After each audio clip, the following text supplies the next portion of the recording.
Good morning, everybody. Welcome to Deep South Cooking with Monty. Another episode of cooking on the griddle. This morning we're gonna cook loaded hash browns. I've got all my ingredients laid out. Of course, the hash browns. And for some that like the country gravy on the side, I'm gonna have to cook that on the pot, on the stove. That's the only thing that won't be cooked outside. But we're gonna be using ham today. We're gonna cut that up. And some diced tomatoes.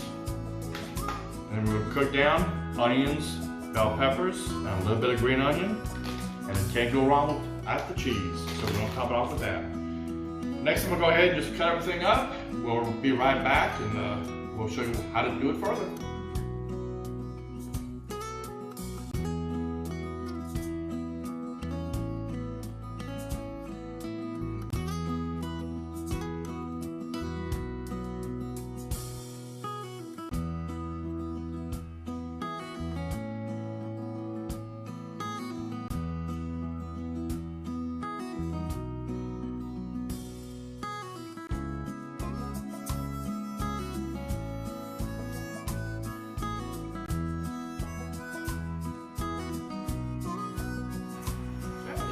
Looks like the vegetables got a little headway going.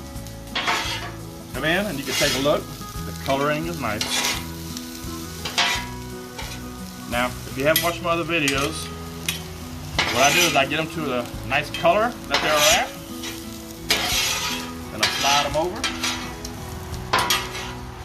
This side of the grill is a little bit lower temp, but that's perfect for what we're about to do. Whoops. I'll put a cover on it. All we want to do is let them slow cook and steam a little bit. So we're going to take the fire off this side completely. The next thing I need to do, get a little bit more olive oil up here, but not a whole bunch.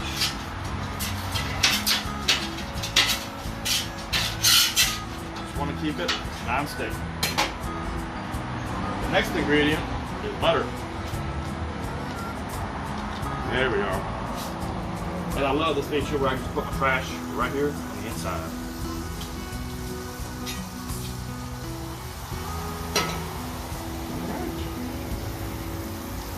You just grab the top of the butter, slide it back and forth.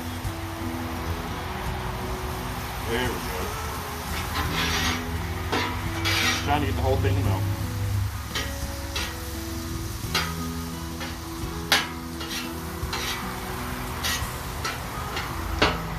Good thing about the griddles, they are pretty good temp all across the top.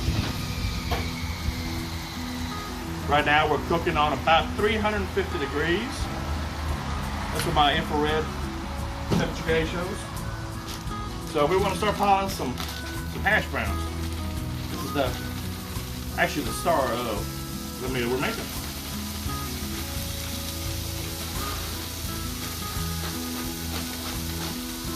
There we go.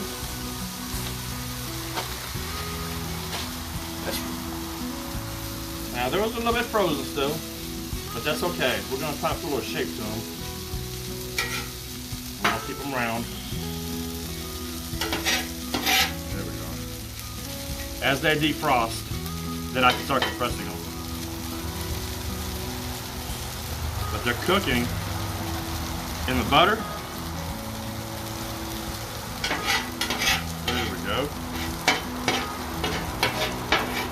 And they're low and slow is the temperature.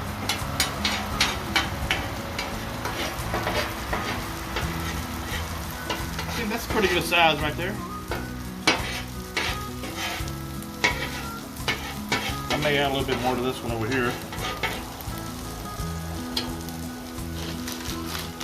You can play around with it, folks. It's the same science. It's not measured out stuff. There we go.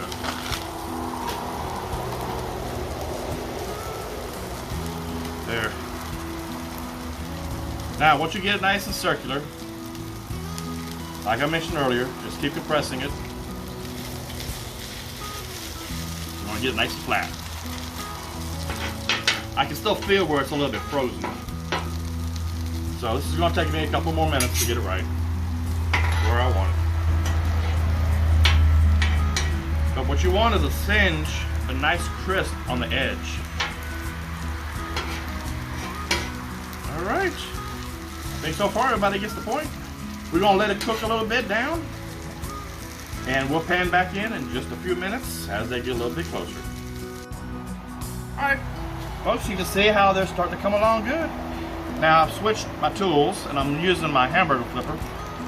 It's really easy because it's bigger, and you get a nice, you get everything squeezed down the right way. Now, the goal is to have everything stick together, flip it over like a pancake, which I think we're about the right size. This one right here seems to be doing really well. It's got some crispiness coming around the edge, so the bottom's probably gonna look about the same way. We're gonna let it ride though a couple more minutes. But I need to get some of the other stuff cooking, because the whole goal of the griddle is to get as much done at one time as you can. So I've got my onions, bell peppers, and now I'm gonna put my ham. Now, the ham is also pre-cooked. So we're not actually cooking the ham. All we're doing is just beating it up, giving it a little bit of brown to it. There we go. Let that brown up a little bit. Now, so steam come out of that. Here's the veggies. And again, they're just now getting to the point where they're perfect. So I think we're going to turn the heat off on this side and just let these ride out on the hot griddle. There we are. They are cooked perfect. We're going to turn that heat off.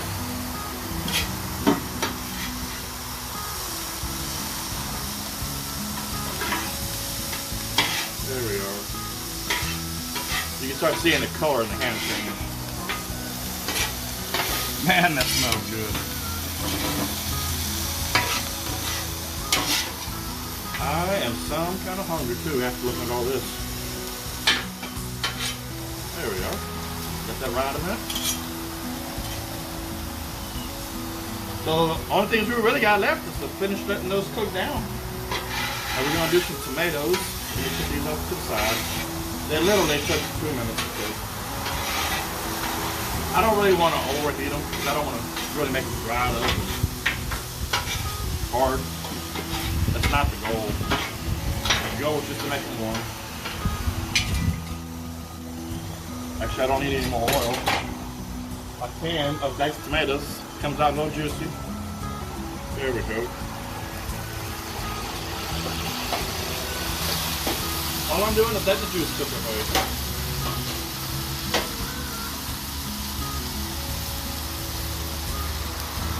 The extra flavor I want to keep. There we go. Now, by the time I give a little season to the top of my potatoes, this is nothing but salt and pepper mixed together. There we go. I don't want to overkill. My other ingredients are going to be out there to help me.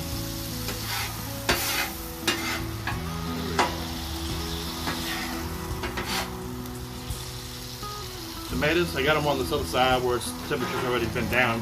You can see where it's not boiling on this side up near as much.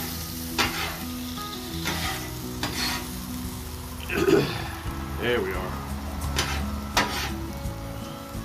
Looks like a lot of water, folks, but it ain't gonna take long. I think we might take a little gamble at this one. All right, wish me luck. Look. Hey, look at that. I'll be honest, that turned out better than I thought it was going to. Now those right here don't seem to be as tinted. We're gonna wait on those just a few more minutes. Meanwhile, let's get these tomatoes wrapped up on the side.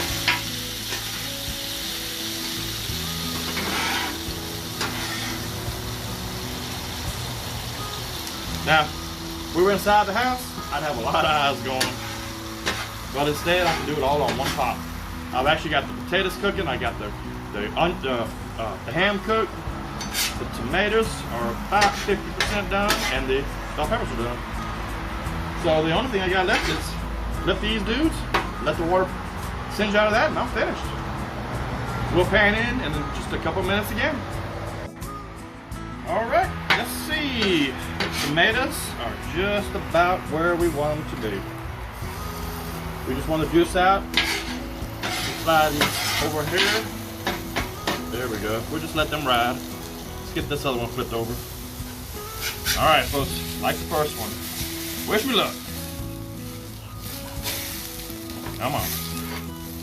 All right, that's another pretty one. Let's push it together. Last one.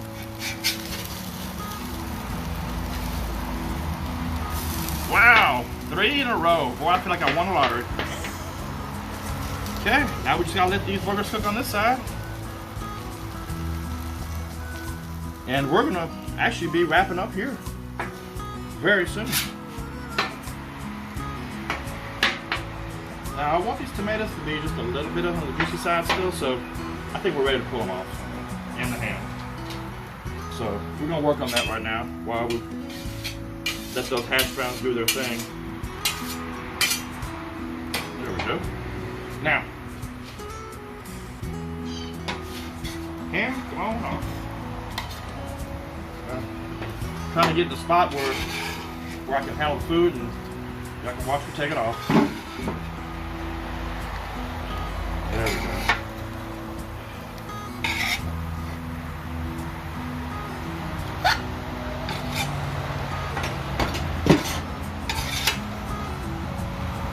All right. The ham's done. Let's see. I need to actually mix these in with those. But I'm not really cooking anymore. Those are my green onions. Now, I only had Griddle sauce. Green onions, they're more of a decoration. At least the tips of them are. And since my batch over here is already kind of hot, I don't really have to cook them. I like them just the way they are. Alright, let's see if there's any other thing that I've forgotten here. Alright, time to take them off. You really can't go wrong with this big tool. The skinnier ones, those are good for turning over your food. But as far as taking everything off, this is so much easier. Alright. Now I'm going to take the tomatoes. And then we're going to plate the hash browns next. There we go. Now I like to do it this way and not build them out here because I really want everybody in the family to put what they want on theirs. It's not about what I want. All I'm in charge of is getting the ingredients together, and it's up to everybody else to put on the plate what they want. So here we go. Take the first one off. We're gonna walk inside. There's our plate. Here's the remaining ingredients. We're gonna bring all this inside. Come get a close-up. All right, that's it. We'll meet you back inside. All right, we're back inside now. Everything just came off the grill. So everything is still hot. So the first ingredient we're gonna put on is the cheese. There we go. Now, I like this thick cheese. Really got a good flavor. Melts easy. These hash browns are still real hot, so this cheese is already melting and it's getting hard to slide the ingredients over. But that's fine.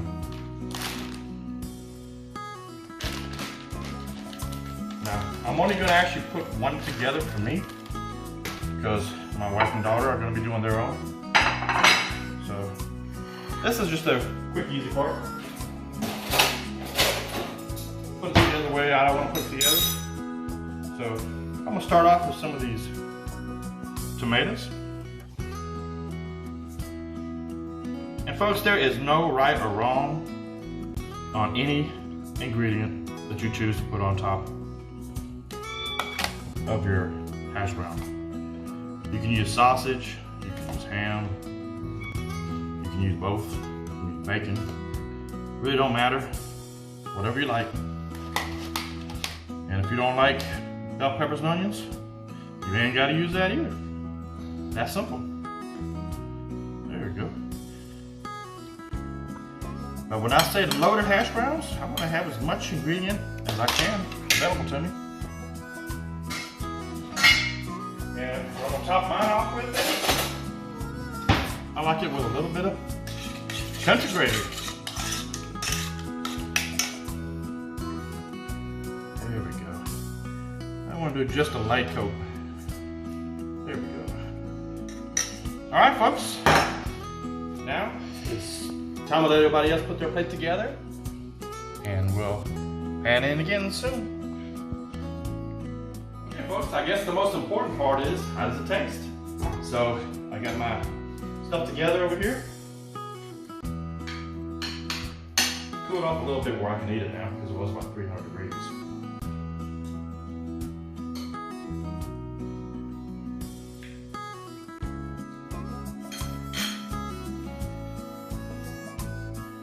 It's got a good flavor explosion. You can taste the crispiness of the potato, the ham in there. All the vegetables and the country gravy just kind of wraps it all together and makes it perfect. Anyway, I feel it's another success recipe. I was recommended to you to try it out. Like I said, make it any way that you want. But if you have a griddle, you can do it there. If you do it on a cast iron pan, you can put it on the stove. But here we go. Thank you for watching another episode of Deep South Cooking with Monty. And if you like the video, I'd ask you to like it and also subscribe to my page. And thank you until the next episode is filmed.